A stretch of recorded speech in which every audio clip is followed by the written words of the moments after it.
Okay, so here's the tree. Yes, you may say it looks like I removed a lot. Um, hmm.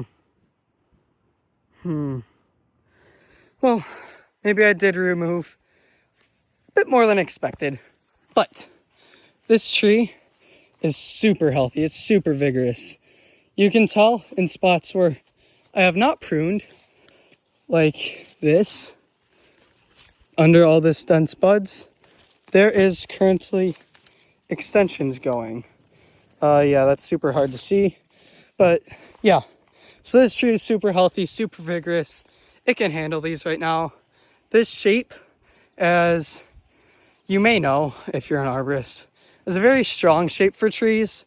So basically, why it is at the top, branches are the thinnest. So they're the smallest, and on the bottom, the branches are the longest and the thickest. Why is that good? Because the ones on the bottom can handle high wind loads, and those high wind loads are then distributed through those thick branches, which are very helpful. At the top, because they're the thinnest, the wind kind of just barely has any force on them. So on that small trunk, there is very little force going on. So basically, this redirects the force the most efficiently down into the trunk, the thick branches, and down into the base, which is obviously very good. Hopefully that explanation makes sense.